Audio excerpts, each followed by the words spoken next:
I feel like if you're struggling with social anxiety, always have a self-care toolkit.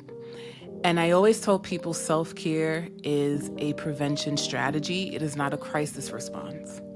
And so when you think about putting together this self-care toolbox, these are some things that I would encourage you to think of. Hey everyone, it's Dora here, and welcome back to Radio Headspace. So lately, I've been thinking about how healing often feels like something we're supposed to do alone. Like if we just meditate more, read the right book, or fix our mindset, everything will fall into place. But the truth is, healing doesn't happen in isolation. It doesn't have to. And no one says that better than Minaa B. She is a licensed therapist, the founder of I'm So Mature, a media company bridging pop culture, music, and healing.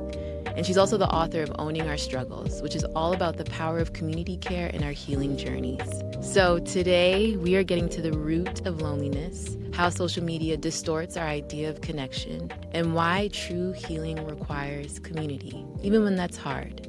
This is a powerful and honest conversation, and I'm so excited for it, and I hope you enjoy. Hey, Minaa. I am so excited for this conversation. I got to start by giving you your flowers and just thanking you for all the beautiful work and healing that you put out into this world, especially for people that look like me. Being a mental health practitioner, I'm always just in awe of those of us who decide to, step forward and be in the limelight and talk about a lot of these taboo things, especially when it comes to mental health. So thank you. Thank you, Dora. Thank you. Yeah. And welcome to Radio Headspace. So, today we're talking all about community and the power of community and the importance of healing, by being in community with others. And I think as I was getting this interview ready, I was thinking about how the word healing is often misunderstood. It's such a trendy, big thing that, sometimes people are using really lightly. And that's where I would like to start today is, what is your definition of healing and what does it mean? Dora, I'm happy you asked this question because I do think it's important to combat the myth that healing means that we're arriving to some particular destination. I believe healing is a journey that has multiple paths, and it's a journey that we're consistently on literally up until the day that we die. Yeah. I don't think that there is a particular arrival point. I like to look at healing as doing physical therapy for your mind, body, and spirit. I think the term healing can be really tricky for people because it's derived from the medical community where if somebody has an injury, they're going to be focused on healing the wound. And so if it's a gash and if it's open, the term healing might be, okay, we want to see this wound close. We're going to sew it together and we want the stitches to dissolve. And so you can see this tangible process happening over time. But when we're dealing with our mental health, sometimes we do have an emotional, mental, or spiritual injury that takes place. And so we're kind of waiting for those stitches to dissolve. And we're like, when are we finally going to see the end product? And sometimes I try to remind people that there are going to be times where the wound closes, but that scar is still there. And doesn't mean that you haven't done any work. No, that scar might still be tender, even though the wound is finally sealed. Yeah. And so I like to look at healing as this ongoing process and remembering that there are going to be times where we go through things. It doesn't mean that we're going to forget our past. It doesn't mean wiping your memories of the things that happened to you. It really means recognizing the scars that you have, what caused it, the injury that took place, but also recognizing the different ways different wounds heal across the body. Some leave a scar, some don't, and I think that's a part of the process of just being able to tend to our emotional state and our mental health. Yeah. Oof, I have so many questions now. I'm thinking about something you said, and particularly when it comes to mental health, I think when it comes to like physical health, results are so tangible. Like we're able to see if someone walks 10K steps a day for a few months, right? We're able to see the fruits of that labor. But when it comes to something like mental health, a lot of that progress is invisible for the most part. So I'm curious if there is like a marker or an indicator, or even this concept of being healed. Like, is that a thing? Or you kind of pointed to it like it's a journey, but how do people know if they are on the right path? I think it's really something that we process as individuals and help us recognize. It's about recognizing our milestones, because I always encourage people to do self-reflection and say, where were you a year ago? You might actually realize you were a completely different person, or you were handling a particular situation completely different than you are right now, And so I do think healing is this reflective process that we consistently go through, where we are paying attention to our emotional responses to things. We're paying attention to our sense of acceptance around hardship. We're recognizing our level of resilience, how often we bounce back from hardship and how we handle hardship as well. And I do think healing is something that we have to take inventory of, just because hardship is always at our doorstep. There's no way to bypass adversity. And I do find that sometimes people think, oh man, that wound healed. I should be able to go through life without having any more wounds, without accumulating any more wounds. And unfortunately, that is not true. And so it's about recognizing for yourself what you've overcome. And how it's had an impact on you. Because there are times, like I said, where we'll have a wound and it's no longer tender. It's just a scar. And I look at that scar and I remember, oh, I fell that time. I look at that scar and I'm like, oh man, I remember when I got that scratch, but it doesn't hurt anymore. But there are some scars that we have, and there are some wounds that we have that are still very tender to the touch. Yeah, I love this metaphor of a wound, because I'm the type that wants to speed up the process a little bit. I'm like, okay, if I add the aloe vera and the Band-Aid and, the colloidal silver and all that stuff, like it's going to heal faster. And, what I know as a mindfulness teacher is one thing my teacher would always remind me actually is slow down and you'll get there faster.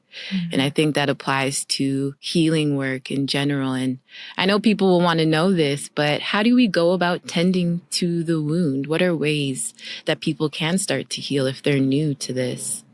There are different ways. As a therapist, I am going to be biased and say therapy is a big way to really get into the root of those wounds, especially if that wound becomes infected. Because a lot of us are tending to the surface of a wound, putting a Band-Aid over something that has actually now spread throughout the body.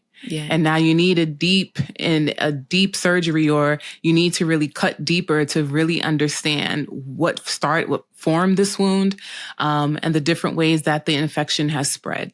And I think that's what therapy is all about, recognizing that there are times where we're going through something and maybe the practices we're utilizing are just touching the surface. It's like putting a Band-Aid over the thing, but we realize it's still impacting our sleep. It's something we ruminate on constantly. It's literally causing a great sense of debilitation to our day-to-day functioning. And those are signs that you might need professional care. However, there are so many other things that we can be doing to heal and to tend to our wounds, whether it be in therapy or outside of therapy. You even share that you're a mindfulness teacher. And I believe that mindfulness is such a great practice to help people engage in acts of radical acceptance, but also to regulate their nervous system. Because a dysregulated nervous system is often going to heighten mental health conditions, And so when we engage in mindfulness, it helps us to be grounded. It helps us to be rooted in the present. And it really helps us to develop our own sense of resilience, self-efficacy, and just nurturing our well-being. I also believe that co-regulation is super important, going back to the conversation of community. Co-regulation is when we utilize someone else's nervous system to regulate our own. There are going to be times where we're trying to self-regulate, and maybe in that moment you need to call a friend. Maybe that's literally all you need. You need to vent to someone. Yeah. And maybe you need to vent to your therapist. But if your therapist isn't available or you don't have a therapist, it might show that you need to be in community with other people who might be experiencing the things you're experiencing, or people who may not have the same struggles, but they're a listening ear. They're people who have wisdom and discernment that could pour into your cup, especially when it feels empty. And attachment is something that we all are a part of our biological well-being. Yeah, that's beautiful. And I do want to touch on the power of healing in community. You wrote a book all about this, and I'll never forget one of my teachers saying that connection is a biological imperative for human beings. And yet so much of what we are learning about healing is happening online through social media, which, you know, has its pros and its cons. But I think sometimes that healing can be served in a very individualistic way. And I'm curious for you, if you agree, and also what is the harm of healing through that individualistic lens? I definitely think that healing does have this perception in our society that it's something that you're supposed to do alone. And I am just going to speak to American society because I am first-gen American. So I was raised in a Panamanian household. And even when I go back home to Panama, I see physical acts of community, and the way my parents raised me, it really is a different cultural norm compared to my peers who their lineage is from America, right? And so I'm able to identify the way culture influences how we see healing. And America's mindset has always been pull yourself up by your bootstraps, right? So it's always promoted this sense of hyper independence, where I do find other countries and even my own upbringing has always highlighted interdependence. The importance of balancing self-sufficiency with depending on the people in your community and depending on your social infrastructure to elevate your mental health and your well-being. So when I think of community, I honestly think of early childhood attachment. I think about how when a child is born, they need skin to skin. They need to hear their caregiver's voice. They need to be soothed. And by having that cause and effect where I know if I cry or if I use the bathroom in my diaper, someone is going to change me. Someone is going to feed me. Someone is going to pick me up and just soothe me if I'm in distress. And for some very odd reason, as children get older in this country, we start to have this perception that you don't need people.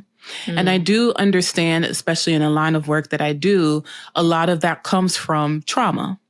Isolation is often a trauma response. I'm going to withdraw because as I've gotten older, I have witnessed harm, I've experienced harm, or I also encourage people to think about their upbringing, because there are some people who are raised in a home where their parents sowed this idea that you don't need people.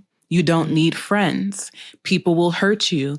Only cling to your family. So we have these narratives that really guide how we engage with people and how we develop community, because that's also going to play a role in nurturing our own mental health and well-being.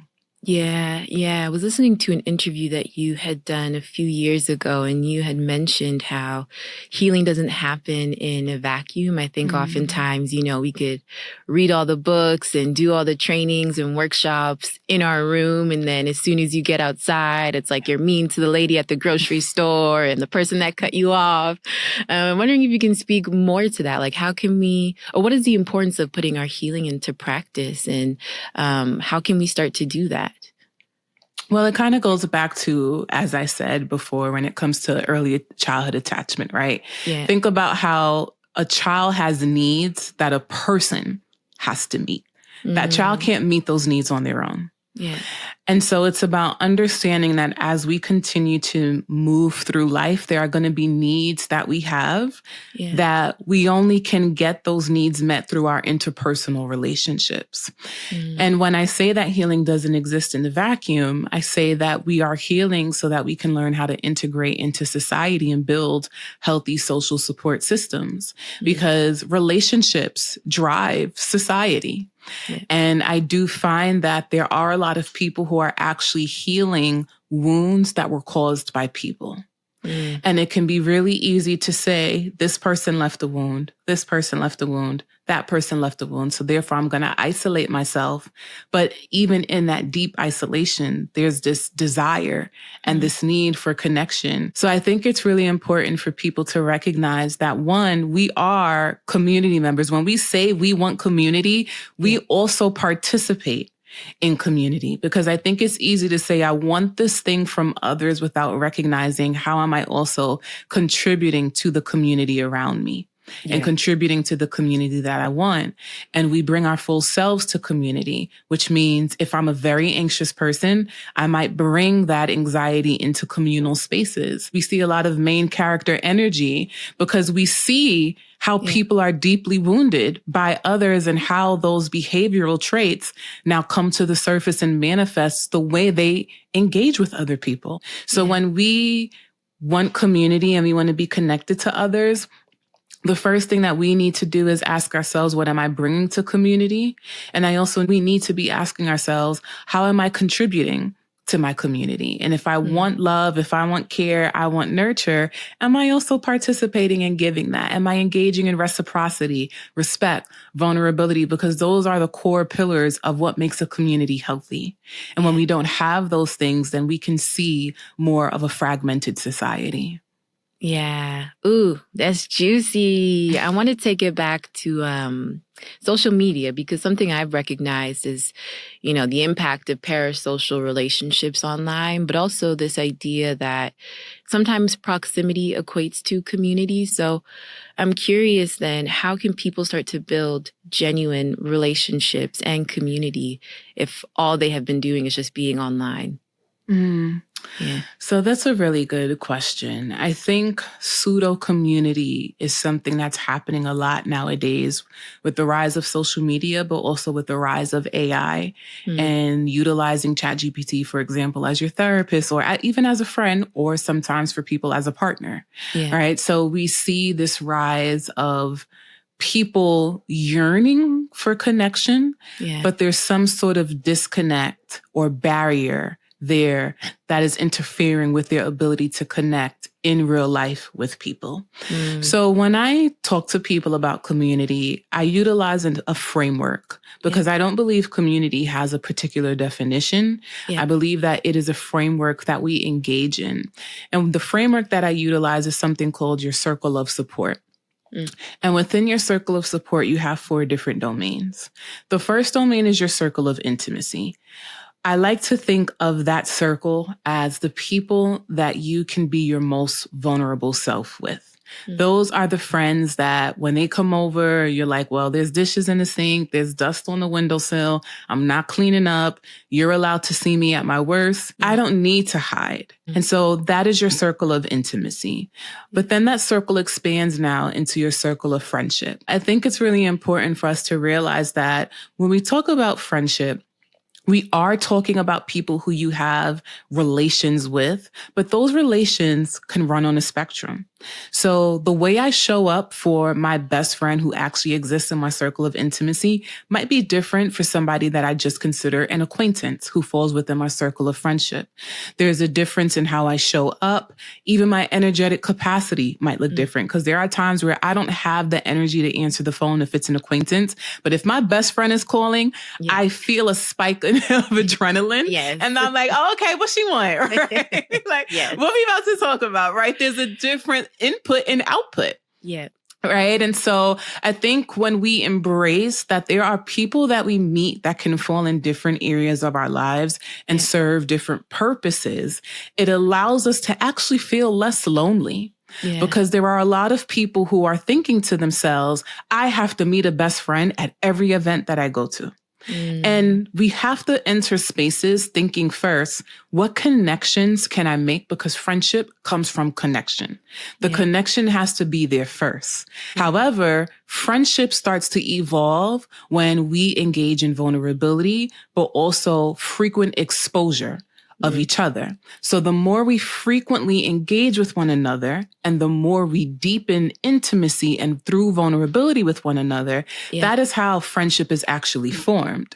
So that's the second domain. The third domain is your circle of participation. And I do realize in our day and age, this is something that has diminished over time, because when it comes to sociology, we have first and second and third spaces. And so our first space is generally our home environment. Our second space is our work environment. And our third space are the social environments that we engage in to meet people. Mm-hmm. So this is where I pause and say, if you're married or even in a relationship, where did you meet your partner? There are so many people who will say, I met them at the gym. I met them at work. Those are your second and third spaces. You didn't meet that person in your house. Yeah. I wish, right? I used to wish. Right? I wonder if he would just show up.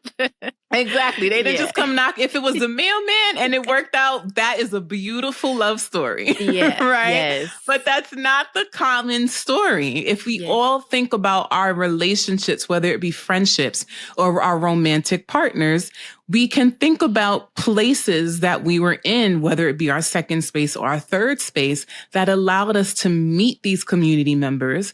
And due to frequent exposure of the person and frequent interactions, as well as frequency within vulnerability, that is how they went from stranger to courting, to dating, to engaged, to married. Right? That's how it happens. Yeah. Same thing with friendship. We don't have those terms for friendship, but we're all going through a courting phase. Yeah. Right? Before I give you the label bestie, I need to know if we have similar values, similar ways of being. Can I confide in you? And I'm not going to get that off of one interaction. It has to be frequent interactions for us to get there, but also deepening intimacy.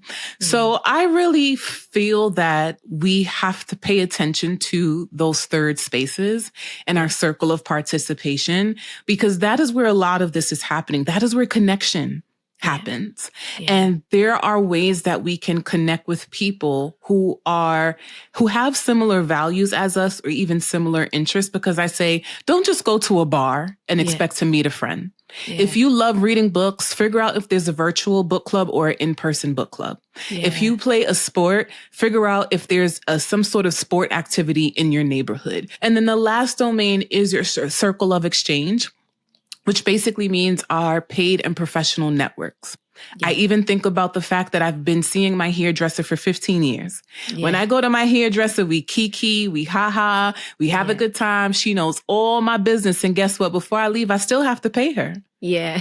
So I can recognize this is a circle that keeps expanding, but each person has a role that serves different areas of our lives and nurtures different parts of our lives that might be emotionally starved and hungry for connection. Yeah. Whew. Beautiful. I'm thinking about, as someone that identifies as socially anxious, how do people like me then begin to even muster up the courage to leave my house? Because it sounds like I need to find that third space and I actually need to get off my phone and leave my house and dress up and meet the people. But any advice or any tips for people that maybe are even afraid to do the thing, because it can be intimidating at times? Absolutely. I feel like if you're struggling with social anxiety, always have a self-care toolkit. And I always tell people self-care is a prevention strategy. It is not a crisis response.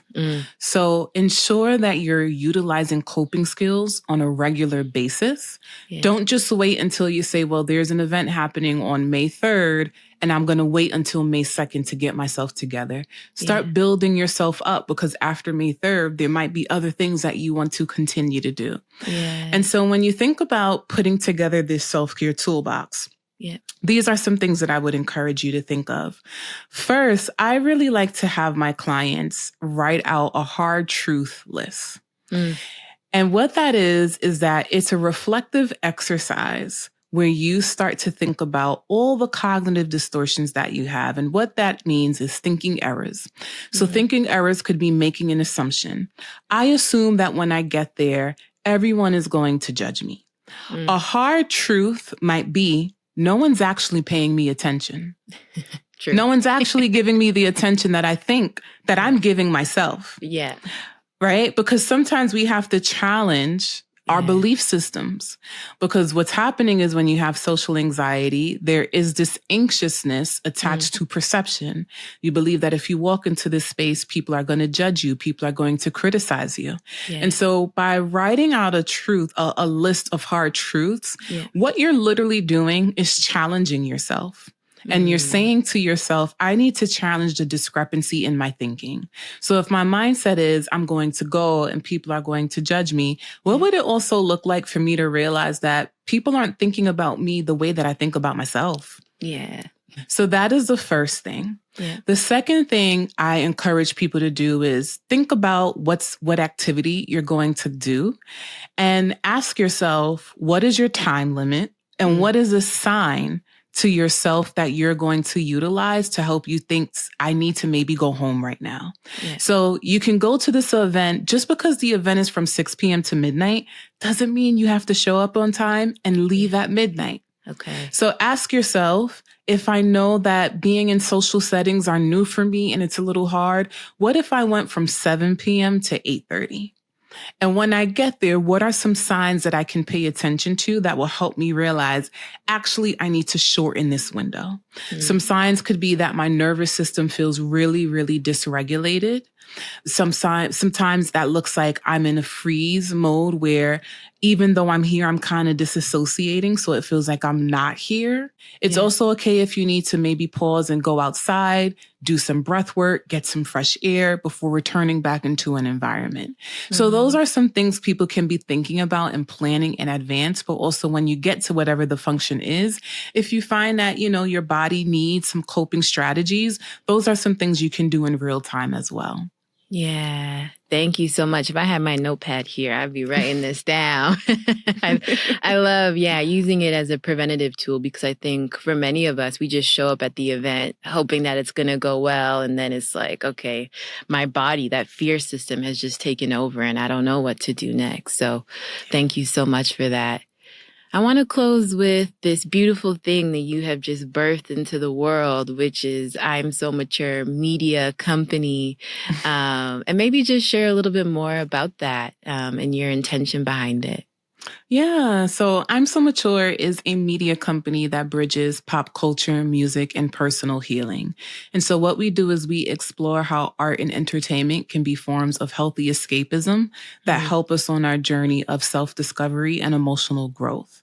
Yeah. And so it's really helping people utilize their current media consumption as a pathway to healing. So when we watch TV shows like Insecure, what can you learn about the spectrum of friendship? What can you learn about friendship breakups? What can you learn about romantic breakups? When we watch shows like Succession, what can we learn about dysfunctional family patterns, right? I think we all have a popular show or song out there that speaks to us in a particular type of way.